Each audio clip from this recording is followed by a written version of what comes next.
Alright, there's something I want to share. I have some flies here annoying me, but I hope I can keep them off the camera. But I wanted to not wait any longer, and the flies won't go. So I just accept them in this experience. So the text is about the tendency of us to try to out-argue our mind. Maybe you recognize this. You go and open the fridge. You're not hungry. You type the message, rewrite it, and don't send it. One more scroll becomes 20. You promise Monday and then bargain for after this video. Two moves most people try are arguing with the mind or obey it. Argue with it and you lose. Obey it and you lose even bigger. And there's a third move. Once you feel it, you won't forget it. There's a trap we keep falling into. Your mind is a world-class negotiator.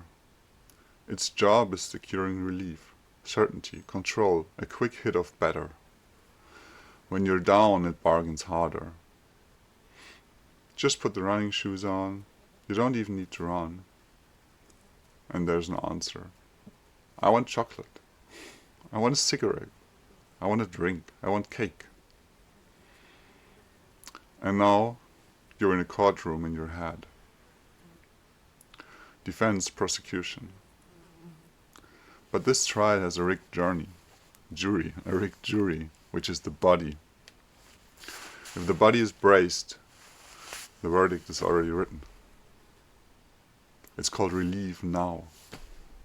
Self-improvement loves a plan, and the body obeys a state. That's why brilliant systems can fail in a storm. Habits are incremental, and wholes are electrical. You do not outplan a surge. You gotta interrupt it. In the end, presence is what beats control. Control is a fantasy, and presence is a practice. You didn't author this moment, this life, this body, or this nervous system response. How much control do you think we really have? Say I should, and the body hears a threat, and it braces. Embracing breeds resistance, and resistance starts the argument, and the argument eats you. So presence is different. Presence is feeling what's here without feeding it thoughts. Contact without commentary. No fixing, no performance. And when the pushing drops, the system can unbrace. And the energy that was spent fighting becomes available for action.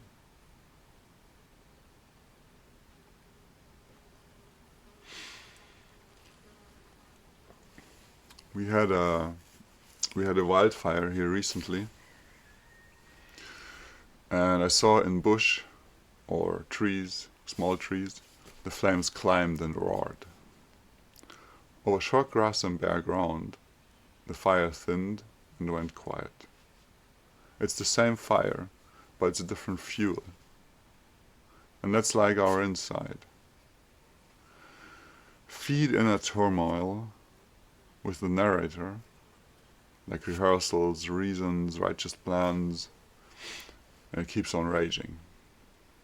Offer it bare ground, sensation without story, and it settles on its own.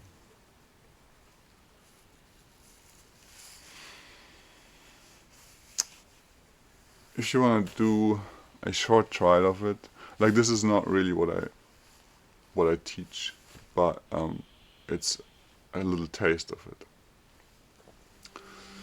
So you consider stand. You can leave your eyes open or have them closed. And there are no goals. What we want is contact. Let the shoulders drop a little bit. Release the jaw. Let the breath get a little bit lower.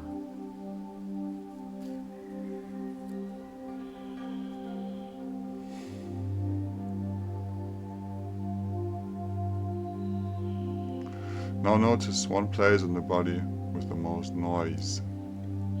Not labeling it, not explaining it. Just where's the activity?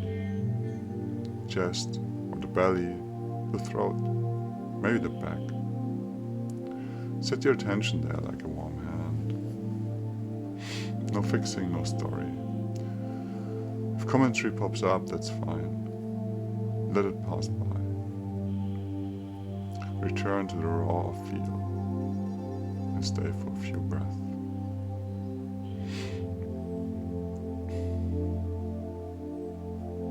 The mind will ask for strategy, but we are not doing strategy. We are doing contact. We want to feel.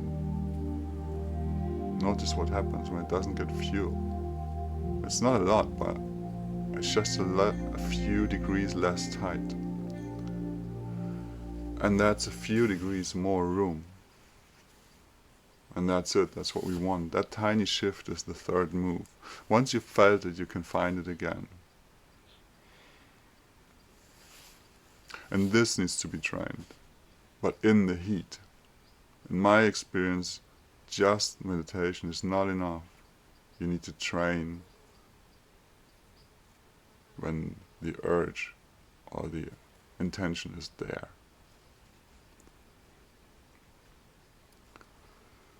There are awesome books, and the mind loves them too. Small winds, clean systems, beautiful in steady weather, but in a whole, the physics change. Just lace your shoes meets the tittle urge of quick relief, strong urge. You start negotiating with a dealer who knows your buttons. You will lose that negotiation, not because you're weak, but because your state is hunting safety. Once the surge settles, small steps can work again. Before that, they are bait for another argument.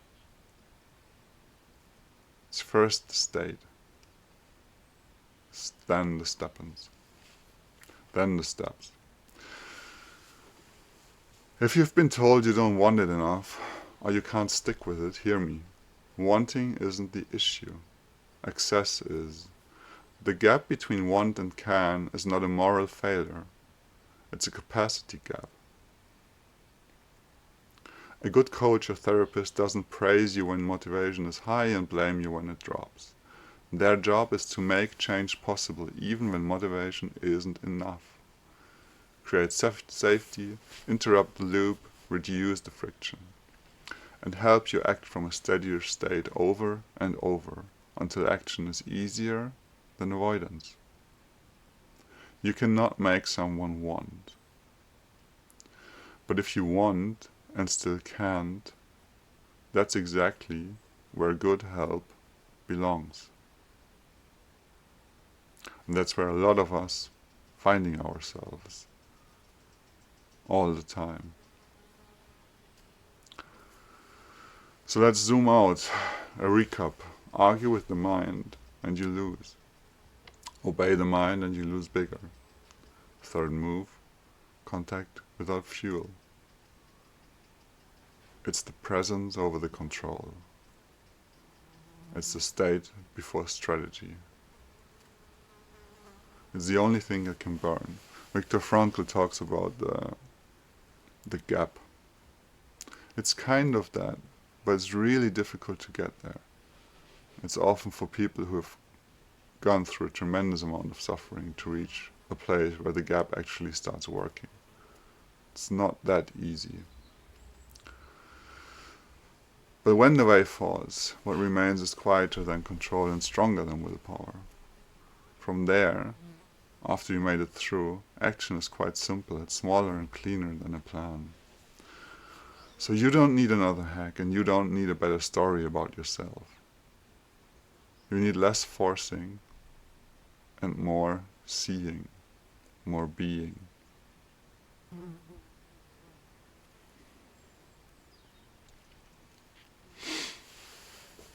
I'll make videos for people who already want change and are done arguing with their own mind. If that's you, stick around. And if you're in a hard place right now, take one longer exhale.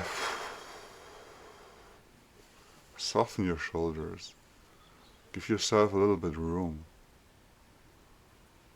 And there's a bit more clarity from there.